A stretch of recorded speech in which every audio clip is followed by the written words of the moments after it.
Eu devo treinar diferente os músculos porque eles são compostos de diferentes tipos de fibra? Com o mesmo objetivo, hein? Eu quero hipertrofiar os meus músculos, não importa. Eu quero hipertrofiar. Nossa aula de hipertrofia. Eu vou treinar diferente o bíceps do gastrocnêmio? Por quê que você tem que treinar? Tá, então, qual que é o seu nome? Ana Carolina. Me diga, perdão, microfone aqui. Opa, desculpa, gente, a Ana Carolina falou e a gente esqueceu do microfone.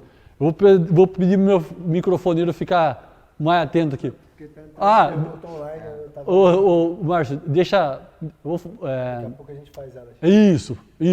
Gente, aguenta aí que o Márcio já vai passar para mim. Vai lá, Ana. Por favor, porque senão o pessoal de casa não ouve. Porque como as fibras são diferentes, o estímulo precisa ser diferente para ter uma resposta. Você concorda com ela? Você concorda? Quem discorda da Ana? São todos seus amigos? Mas então já fez amizade com todo mundo. A Ana está falando que tem que ser... Você tem que fornecer estímulo diferente porque as características da fibra são diferentes. Tá. Assumindo que a Ana está certa, como deveria ser o treino de panturrilha, então? Se tem mais fibra do tipo 1. Mais volume. Até que ser uma fibra resistente. E às vezes também mais descanso. Ó, o pessoal está falando aqui, vou tentar passar mais de uma pessoa que falou que o treino precisa ser mais volumoso, como o Léo está falando no chat aqui, ó. Tem que ser um treino com mais repetições e tal, e descanso tem que ser como? Às vezes mais descanso. Às vezes mais descanso ou menos descanso, para fadigar mais até? Depende, descanso na semana. Ah, na semana, tá certo. Então, você faria mais repetições? Qual que é o seu nome? Jorge. O Jorge faria mais repetições. Uma boa estratégia, fibra tipo 1 de resistência, tem que fazer mais vezes. Mais carga ou menos carga? Mas lembra do... A Ana não tinha chego ainda, mas quanto mais carga eu faço, o que acontece com as minhas repetições? Diminui. Sim. Então eu tenho que fazer bastante repetição e o máximo de peso que eu conseguir fazer, aquele número de repetições. Tá. E se eu falar que tudo não está errado, vocês vão ficar bravos comigo? Não? Assim, essa é a lógica mais correta de se pensar. E eu, quando comecei, antes de ir para a universidade, antes de ir para a carreira acadêmica e tal, como todos vocês, eu trabalhava no mercado de trabalho, dava personal, tal, trabalhava em academia.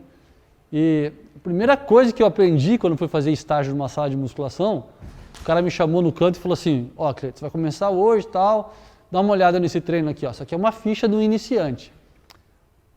Aí estava lá, 3 de 15. Aí ele falou assim, ó, só que o treino de panturrilha, de perna, você faz mais repetições. Porque esse músculo tem mais fibras de resistência. Então você vai fazer 3 de 20 ou 3 de 25. Foi a primeira coisa que eu aprendi na sala de musculação. Aí, obviamente, que eu fazia isso para todo mundo, né? Só que o que é legal da ciência é que aquele conhecimento que se tinha naquela época era baseado na ciência produzida naquela época. Não sou tão velho assim, mas eu estou falando de 96, 7, quando eu comecei a fazer estágio em academia. E é o que se tinha de conhecimento. Você deu risada porque eu tenho cara de velho? Putz, a vida chamou de velho. É o que se tinha. Só que dá uma olhada. Em 2020, só em 2020, isso aqui é um resumo, tá? É um infográfico que eu fiz, que essa empresa me pediu, eu resumi o estudo para eles. O que eles fizeram? Eles pegaram a perna dos sujeitos e foram fazer elevação na ponta dos pés, tá? Aqui e flexão plantar sentado também. Uma perna, eles faziam 4 séries de 20 a 30 repetições, até a falha. Claro, são 20 a 30, o peso é o máximo para chegar a 30 falhando. E aqui, com alta carga. Menos volume, ou seja, menos repetições, mas como só era 6 a 10, eles punham muito mais peso. Então, mais volume, mais intensidade, mais peso, mais repetições. Uma perna fazia de um jeito, outra perna fazia do outro. Eles foram medir a espessura muscular por ultrassonografia do sóleo, gastrocnêmio medial e lateral. Sabe o que eles viram? Aqui é antes e aqui é depois. Do pré para o pós, azul e cinza, ó. Pré para o pós, baixa carga, hipertrofiou o sóleo. Alta carga também, sem diferença estatística entre eles. Gastrocnêmio medial, hipertrofiou do pré para o pós também, mas sem diferença entre alta carga e baixa carga. E o mesmo com o gastrocnêmio lateral. Ou seja, mais volume, mais peso ou menos peso. Mas, Cleito, por que isso aconteceu? Alguém arrisca? Por que isso aconteceu? Pessoal de casa lá. Por que será que isso aconteceu?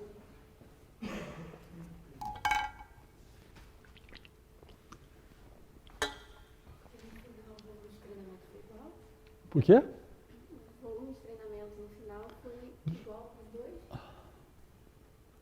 Ai, será que eles equalizaram o volume total? Você fala série de repetições vezes a carga, né? O volume total. Eu acho que eles equalizaram, mas não foi por isso não. Olha só, antes de eu explicar por que eu acho que foi, vamos pegar outro músculo, vai? Um músculo que teoricamente se beneficiaria então de mais peso, porque tem mais fibra tipo 2, que se dão bem com exercícios anaeróbios, são mais anaeróbias, menos mitocôndria, conseguem gerar mais tensão. Vasto lateral. Esse sim, eles equalizaram o volume total, série de repetições vezes a carga. Então, alta repetição, menos peso, baixa repetição, mais peso.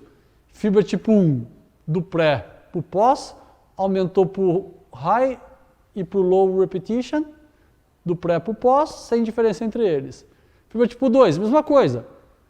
O high e o low repetition aumentaram do pré para o pós, sem diferença entre eles. E a massa da coxa também. Nem olhando para a fibra muscular teve diferença.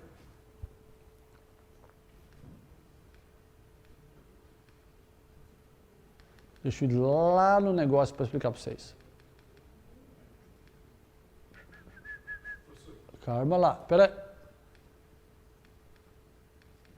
Deixa eu ir lá no... Eu não consigo rodar, eu estou sem o Mac, como é que eu já ia, já pulava lá na frente. Aqui. Fala. Eu ia só perguntar nesse estudo se o pré pro pós são quantas semanas? 12 semanas, 10 semanas. Tá. Mas você tem estudos com mais ou com menos semanas que não lembro o lugar. Sabe por que os caras, tanto para o vasto quanto para o gastrocnêmio sóleo, a hipertrofia foi igual com alta carga ou baixa carga, com alto volume e baixo volume? Por conta disso aqui, ó. Presta muita atenção no que eu vou explicar agora. Existe uma coisa que chama princípio do tamanho,